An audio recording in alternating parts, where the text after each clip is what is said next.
So yeah, appreciate you guys coming. Afterwards, what I'm going to do is just kind of talk about the basics of real estate investing, how you guys can bring value to investors, and how to find deals for your investors, what relationships you need to make your investors successful in the real estate game. And then after that, I'll open it up to questions. And afterwards, I can send this slide presentation to whoever wants it. And I'll have obviously the last slide will have my contact information up there too, and I can give you guys my contact. And I'm so sorry, but there's pizza, you guys. Yeah. So just don't worry, just get up and grab pizza. There's drinks, so help yourself. Yep. Really casual. We know you all want pizza, but no one wants to be the first person to prove it. Please Kenna was stressing out about it. She's like, I don't know if I got enough pizza. So please We'll have the pregnant girl go first. That's my husband, you guys. I'm wondering. He was calling me out. I'll go. Good. Thank you. Thank you, Fred. Oh, it's right here. Oh, Yes. Okay, so a little bit about me. I've got a bachelor's in speech communication and business from Oregon State. I am a real estate investor. My properties are in Arizona, and I've got 7 years as the operations manager, and I was responsible for growing one of the largest real estate investment firms in Oregon. In 2015, Centurion had been in business for roughly 10 years, and we had about 550 units managed with about 5 employees. I just ended that in December, so about a month and a half ago. After 7 years, we'd over tripled in size, and Centurion's one of the larger management companies in Oregon with 1,800 units and over 40 employees. A little bit about some facts with real estate and investing. There's over 50 million renter-occupied homes in the United States, in contrast to 75 million owner-occupied homes. And again, I always want to make sure, probably the OCD in me, I always want to make sure I cite stuff because I don't ever want to get in trouble for it. But in 2007, around 2/3 of investors were primarily focused on the stock market. That number has fallen to 50%, with many millennials choosing to invest in real estate. Individual real estate investors account for 72.5% of rental properties in the United States. What that means there is it's not just like a conglomerate or a hedge fund company buying up a lot of rentals. A lot of it's average James and Joes like you and me buying up rental properties. The number of over 60 renters, which again, this is 60 years old, it's not really clear, but yeah, the number of over 60 renters has increased by 43% between 2017 as retiring baby boomers choose to rent rather than buy when they downsize.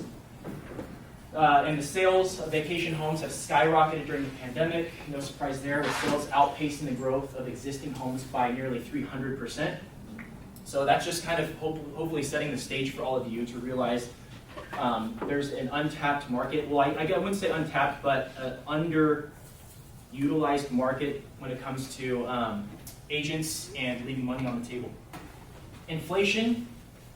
Most people have been taught that the virtues of saving for a rainy day. I mean, and I'm a big proponent of the Dave Ramseys and whatnot because they are great for certain people. I also think that there are certain people that should not be around alcohol, right? Likewise, there's certain people that should not have a credit card if you don't know how to use it, right? So Dave Ramsey's course is great for certain people, but for those of you that have the ability to have self-control when it comes to money, there's other ways to make money in terms of just instead of sticking in the stock market or in the bank. So when you put the money in the bank nowadays, you usually lose money, and what we mean by that is the problem is with interest rates when the bank pays you in exchange for a deposit is lower than the inflation, the rate at which money loses value. That means your money is actually worth less in the future than it is now. And people combat that by investing. And investing what? So people invest in hopes of making passive income so they can spend time doing other things. Elon Musk said time is the ultimate currency, and this is the richest man in the world. So he's just like me and you. He has 24 hours in a day. Even though he has all the money in the world, he cannot make more of it. So it is very valuable. So if you take a look here at this graphic here, you got cash savings, which is trash, essentially. Bonds, you got, essentially is. You got bonds, you got stocks, you got real estate. Obviously, you can take a look at there what hits all 5 of those in regards to high cash yield, equity buildup, leverage. It's a hard asset, a tangible, and you get tax advantages. And the tax advantages means For instance, if you have a rental property and you sink some money into a water heater, you get to write that off at the end of the year. No, you cannot do that with stocks. You can't go to your Edward Jones financial advisor and say, hey, can you please pay me back? The stock's crashed. Probably won't work. So what? With mixed data online, I found that the average number of homes that someone buys in their lifetime ranges from 3 to 7. By the way, does anyone here have you guys heard different stats with that? The average amount that someone buys a home in? Okay, so I looked, some people said 3 in a lifetime. I think it depends on where you're at. If you're in like Arkansas, you're probably gonna get like 1 to 2 homes in their entire life that they're gonna probably buy. Hopefully no one here is from Arkansas. So let's call it 5 for the sake of argument and just do an average. That means that once every 7 to 13 years, depending on variable factors, like if someone passes away early, but let's assume they live to 80, 90, 100, about once every 7 to 13 years, they will be buying another property. And let's just say that you kept those clients, right, throughout the entirety of their life. Investors, though, buy multiple times a year.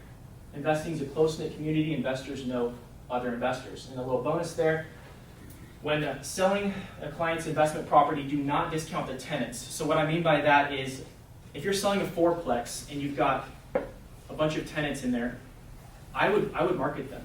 So put your card out there, let them know, hey, if you're ever looking to buy or sell, I'm here for you, right? Not sell, obviously they don't be clear. Someday though. Someday, yeah. If you're looking to buy or sell, sorry, it's just like the sentence that every realtor has. If you're looking to buy or sell, We're putting it out to manifest it. right, exactly. So that's another revenue stream that you could be leaving on the table. So real estate's gotten pretty sexy over the last 10 years. Yeah, they're broken up. You didn't know that? Yes, he is. And she was married, now she's divorced.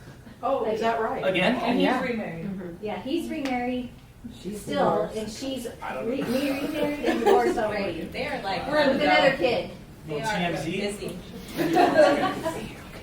Thanks for clearing that So with investors, you cannot fake it till you make All it. that stuff. Period. You can, and I'll get to that next, but you can't fake it till you make it. What I mean by that is, you guys can all attest to this. There's emotionally driven, and then there's the investor that's systematically driven. So emotionally driven, you can skate by the first-time home buyers who love the fact that it doesn't share a wall with someone. Okay, you can skate by the newlyweds that love the farmhouse sink.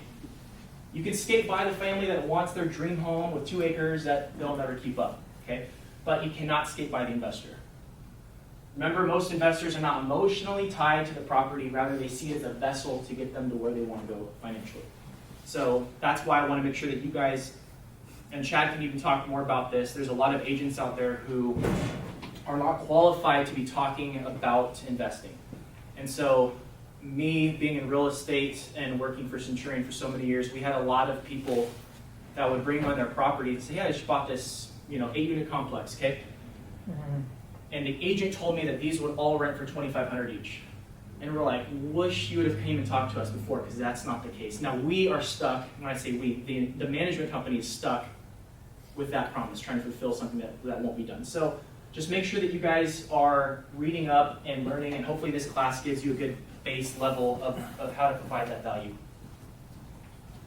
You cannot impart that which you do not have. Okay, so the core 4 team will make or break an investor. You have to build your team. So make sure that you have a good real estate agent. That's you guys, hopefully. Number 2, a lender or a hard money lender. So a lot of the times what I mean by that is you've got the conventional lenders, like my beautiful wife back there. And then, or you've got a hard money lender who's usually good people that are like your rich uncle or something like that that's got some money that's like, yeah, it's just sitting in the bank. I'd like to make 5 to 10% on that. There are companies out there that are hard money lenders. That's all they do. So what they'll do is you call them up and they say, hey, it's going to be a 10% interest rate. It's high, but the goal is just to get you into a property, and then you refinance it, okay, and then you pay that person back. So it's usually about a 6-month loan. So you got to move quick on those. So if you get a hard money loan, you do not want to be sitting on it for a year, because number 1, you're going to be paying a lot of interest. Number 2, the market can change and you're going to be let, fall with your pants down, which you do not want. ROIs, we're going to talk about ROIs. We're going to talk about cap rates, the Burr method, and I'm going to share with you guys a Pro Forma. If you guys want that, I can email it to you. I'm just going to show you a screenshot of what a Pro Forma is. It's a way to analyze deals. So you plug in it's the Excel sheet that I have has them all the figures and the calculations and the formulas all in there. So what you do is you just plug and play all your numbers, right? Going over the core four though, finishing it off, you have to have a good property manager, okay? Unless, and I love when owners are like, oh, I'll just manage it myself. I'll do it myself. It's like, so it's cheaper. It's like, so what you're telling me is if I were to hire you to manage my property, you'd be free. Like, so your time is worth zero, you're saying? That's not the case. A lot of the times people try to save money by doing it themselves, but they'll soon find out after they have one or two, it's fine. They can handle one or two. But once it gets to 4, 5, 6, 10, 14 units, you're dealing with tenants that can't pay rent because of COVID, and then you're having to fill out forms to get them. It's a nightmare, and I'm probably talking a little bit more than I should, but you can tell I'm a little frustrated. So find a good property manager, and here with us is Lorena. She is a manager over at Centurion. If you guys want some information, she brought some information for you guys. I highly encourage you guys to make an alliance with a property manager because they're going to make you look really good. And then contractors, which are very hard to find this time of life. Yeah, in general, not here, but just in general. So hopefully if you have one. We love the tradesmen. Yeah. Yeah, if you find one, pay them right away. Don't wait, don't piss them off. Just make sure that you're constantly, taking care of them because they are hard to find right now.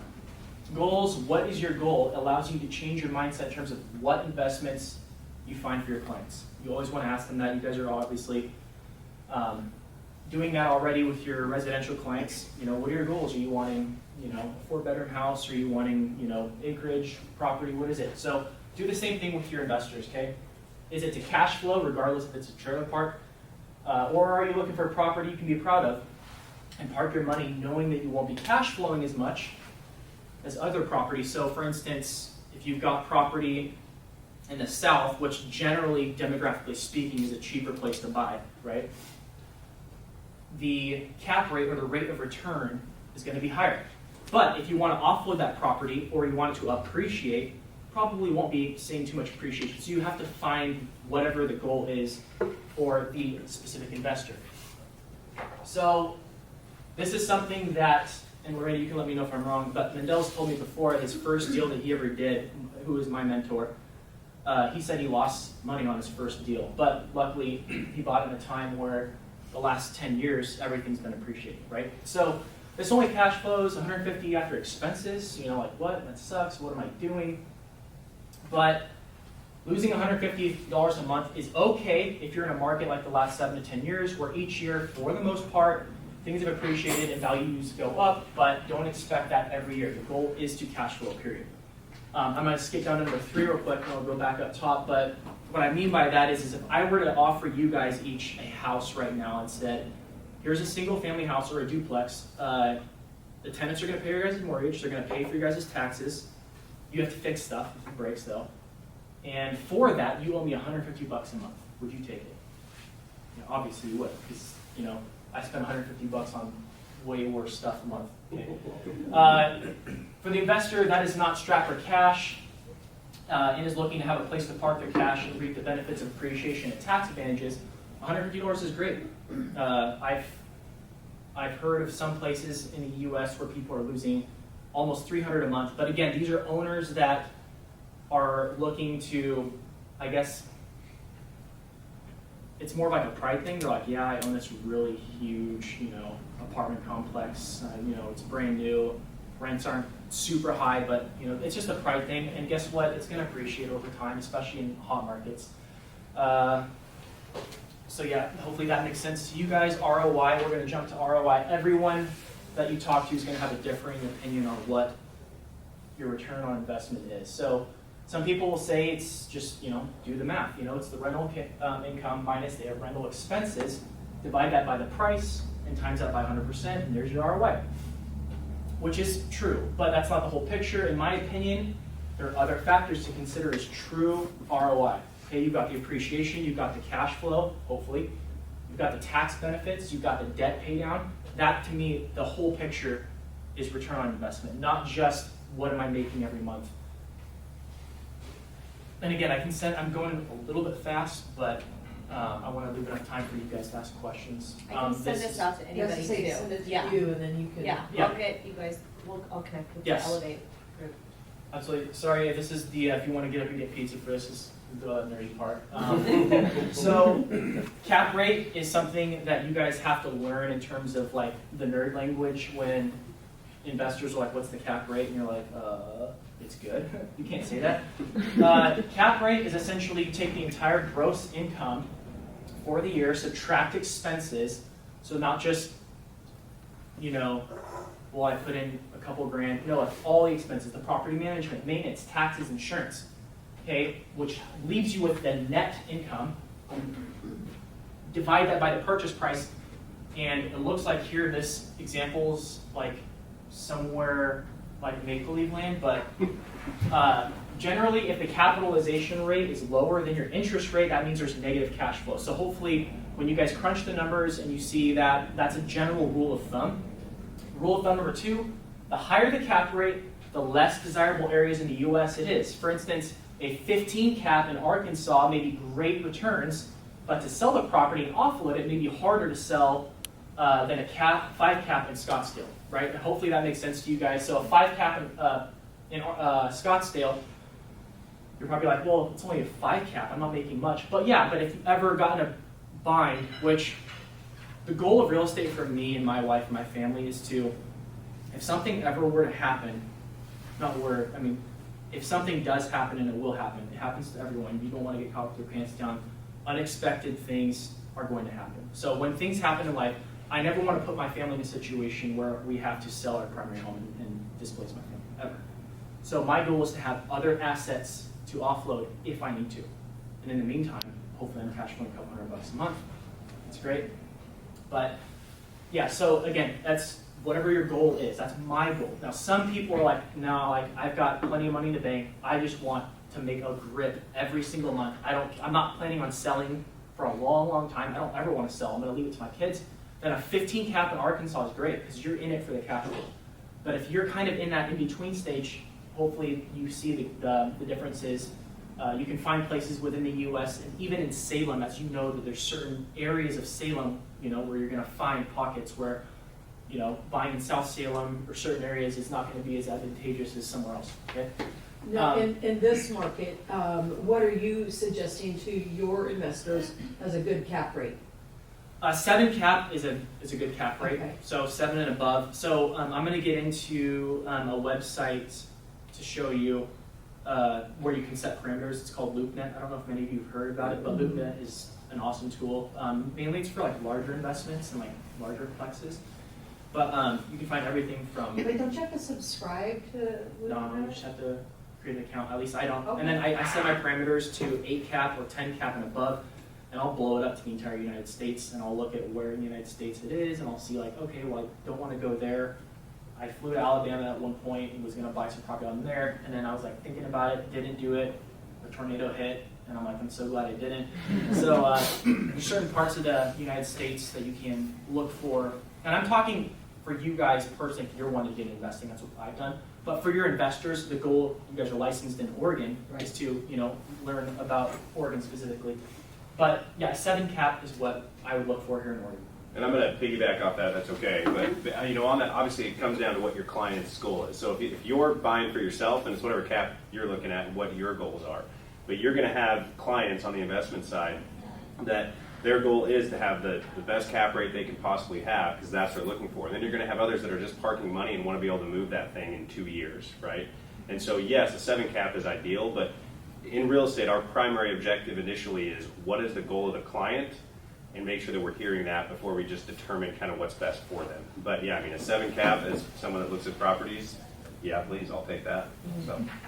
Yes, So appreciate when that. you're looking at short-term rentals, I'm assuming that this is the same thing that applies? Short-term rentals are a different ballgame because you have to now look at, because management fees are different. By the way, those of you that have short-term rentals, if anyone does, what is VRBO and what do they charge? You guys have any idea? Have you guys looked into that? Like an Airbnb? Yeah, yeah. Well, we have a property and we're going at $150 a night. But what percentage of that does Airbnb take? I talked to a client last night and they said they pay them 20%. 20, okay. which they don't know who cleans it or what happens, it's just seamless the whole time. Oh, okay, so Oh. it's 20%, they don't look behind That's the what curtain. they said, so I don't Okay. know, that, I'm not gonna speak to like the company, but they have a A company. short-term rental and that is what they pay their person, Okay. so, I mean. So I'm assuming that in that case, they're at the VRBO or Airbnb is marketing with the 20% incorporated, so the owners are getting what they want Wanted. for the rental, I'm assuming. Yeah, I mean, and I think it's just kind of a market value. Yeah, too, I exactly. think, as well. Yeah, they can't pull a rabbit out of the hat. They can just go with what I mean, if you got a 2-1 condo on the beach and yours is renting for $350 a night, but the other one across from you is renting for $250 a night, you're probably is. That's where, again, with rent, you have to, as an agent, advise your client to make sure that they're not buying rentals that are like 4-bed, 3-bath, because those are usually like $2,800 a month to $3,000. Who's got that? And even if you do find someone that can afford $3,000 a month, the chances of them staying for the entire year lease, slim to none.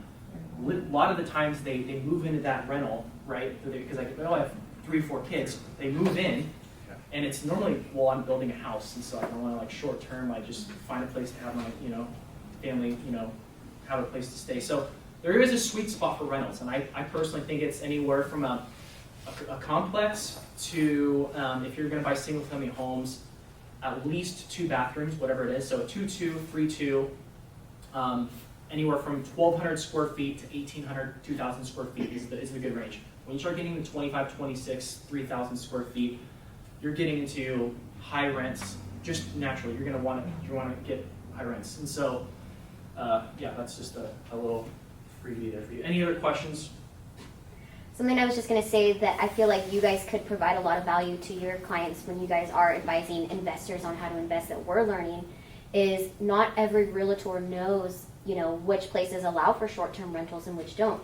You go to Scottsdale, there's maybe 3 complexes in all of Maricopa County that has 700,000 residents that actually allow for short-term rentals. So you think like, oh, I can just go buy an Airbnb and just put it wherever I want. I mean, that's not the case. There's counties in Oregon that don't allow for them.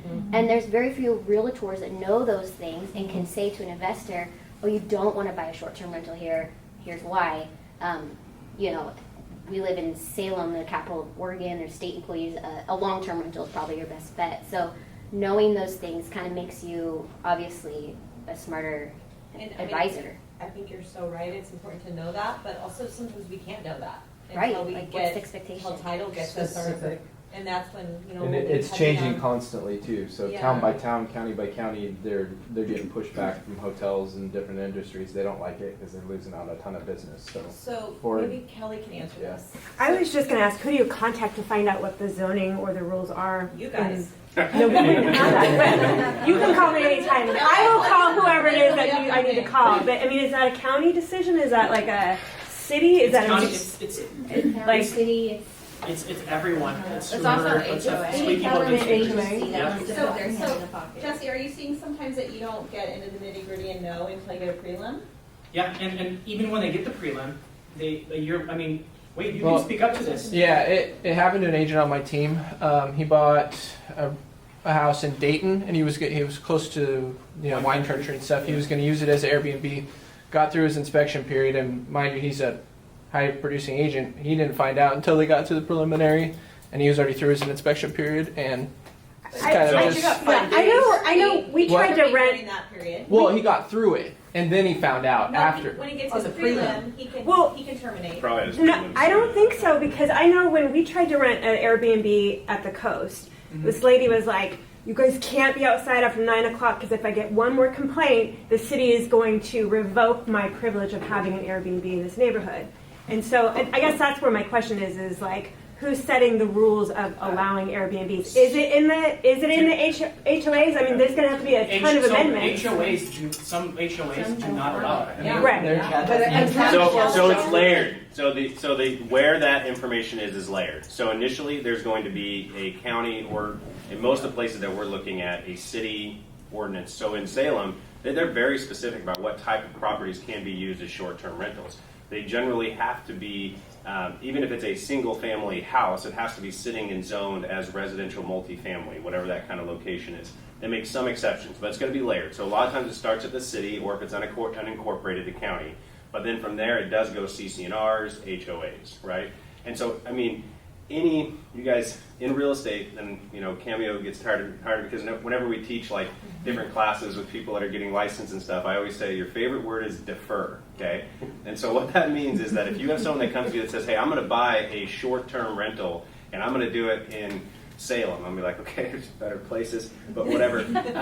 But you defer to the city. You say, hey, you need to have a conversation with the city about what you can do. Now, I can tell you who to talk to at the city, but I'm not going to go have that conversation for you because I'm not going to be the person that relays that information. You hear what you want to hear, things go poorly, and then you sue me for giving you the information, okay? But it is layered, so it always starts with city or county if it's unincorporated, and then it's going to go to kind of whatever the CC&Rs or the HOA for that specific neighborhood or complex are. But you always want to defer that to your client because, like Lucas said, those rules are changing all the time. And so Lincoln City, what do you go to Lincoln City for? To lose money at an interesting casino, or to hit up, I think they have outlet stores, or to basically stay at a vacation rental, right? Even in Lincoln City right now, the city council is doing everything they can to make it extremely difficult for there to be short-term rentals. But you can't on the east side. You can on the west side, but the east side of 101, and I sold a property, my client was fighting them big time because she was Airbnb. Can only do it very, very minimally. Same kind of don't go out after 9. So she couldn't win that fight. And so that's just like you might learn something tomorrow about what's allowed, and then for the next 4 years you're just going to tell your clients you can totally do that. Well, that rule changed 3.5 years previous. So short-term rentals are you have got to make sure that you are encouraging your client to perform due diligence. And in general, it's still so new. The short-term rental industry is still so new. It's not clear cut, right? And what I will say is, like when Chad and I went down to Arizona for work, was it a month and a half ago? We stayed in someone's single-family home, not in an HOA that they turned in, so that they made the rules, right? It's their house. There's no HOA. They're not sharing walls with anybody, right? So I mean, if you are going to have an Airbnb, my suggestion, the safest bet, which again, I don't even want to say that because, like Chad said, CYA. Staying out of an HOA. Yeah, stay out of an HOA and buy a single family home that doesn't share walls with people and see what happens. Roll the dice. Yeah, good luck out there, everybody. Yeah, exactly. So cap rate, again, that's what it is. And a lot of this stuff, just like many of the stuff you learned in school that they told you to memorize, you don't have to. You can Google anything. So, BRRRR technique. So, Devin, this is going to be good for your client that is wanting to wholesale.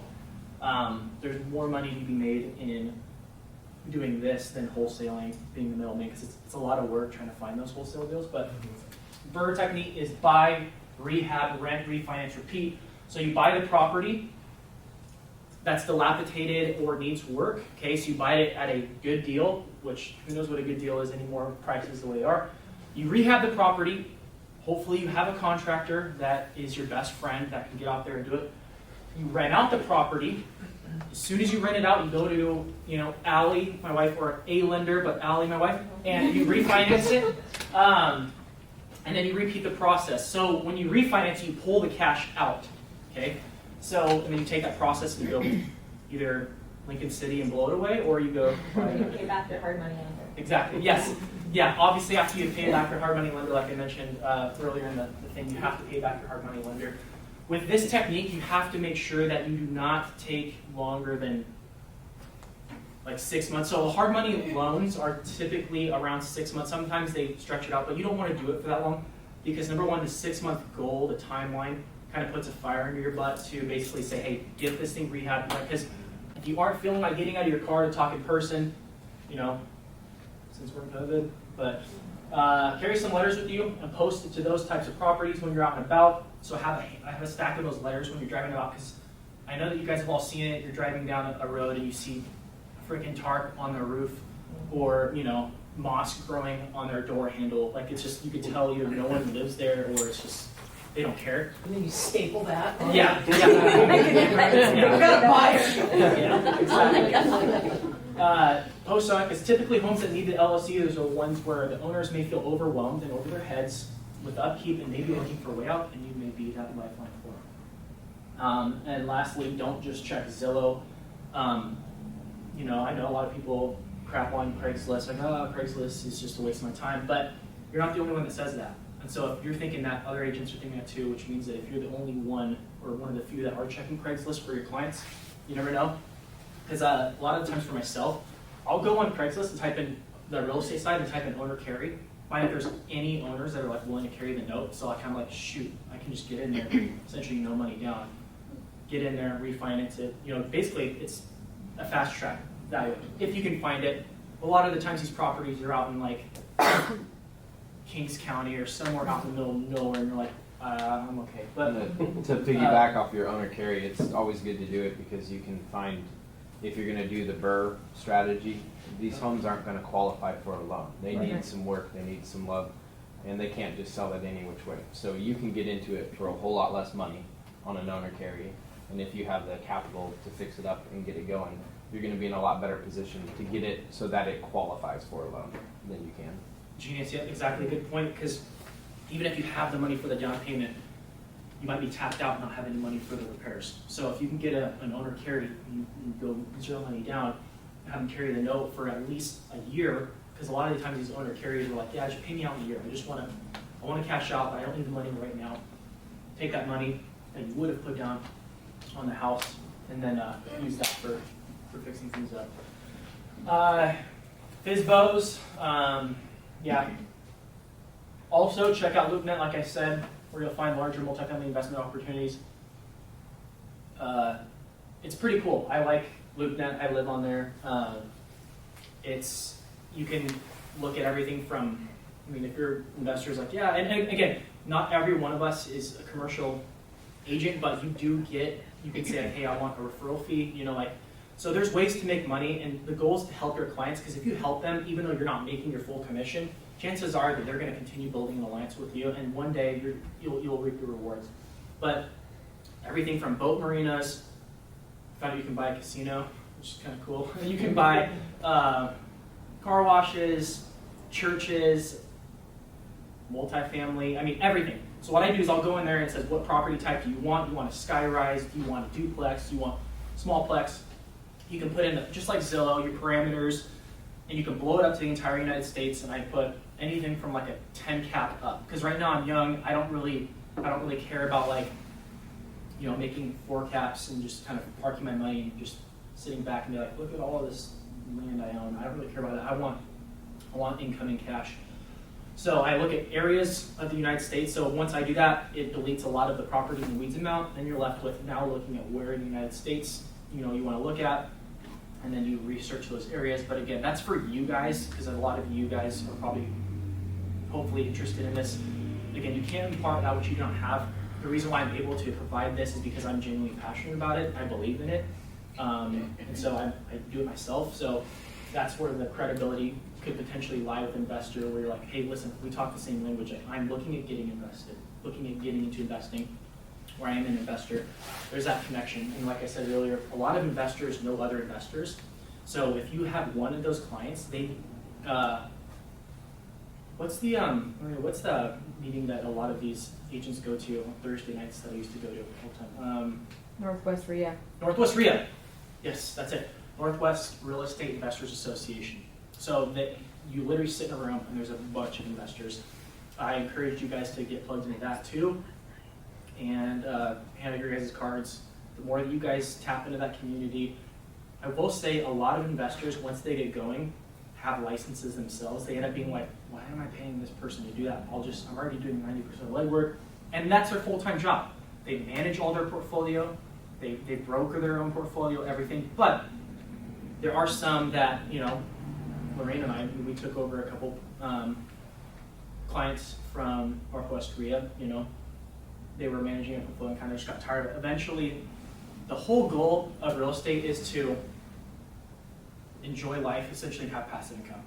And it's going to get to the point where they're going to be like saving money to death, to the point where they're going to be like, all right, the whole point of me getting into this is so I can do what I want, and right now I'm not doing what I want. So there's a season for all of that, but eventually it will come around. And I'm going to piggyback on that too, just because I'm a back grandparent. That's what I do all of a sudden. But one of the reasons that a lot of those investors choose to go get their own license or choose to just kind of run their own stuff is because, frankly, they worked with an agent that wasn't worth anything. And that's the reality in our business. There's a lot of real estate agents. There's a ton in Salem. There's a ton in the Valley. There's quite a few in the state of Oregon, and there is, pushing 2 million across the country, right? And you see all the time people posting on Facebook, Instagram, there's other things, TikTok, I guess, exists. Heard of it once. But you see all this stuff, and it's like, whatever type of real estate you're looking to do, I can help you with, first-time home buyer, I can help you with downsizing, I can help you with investing. And that agent that says I can help you with investing has no clue what it looks like to have investments or to help somebody. So if you want to be in one of those meetings and you want to approach an investor and be able to actually add value and help them, and I can tell you that a lot of my investment clients I've sold 8, 9, 10, 15 properties with. The investor clients are fantastic. Not properties are sometimes a little ugly, they're not quite as beautiful to get to show online, but it's a really good repeat business. But if you want to be able to do that, then you have to be able to speak their language and you have to be able to add value.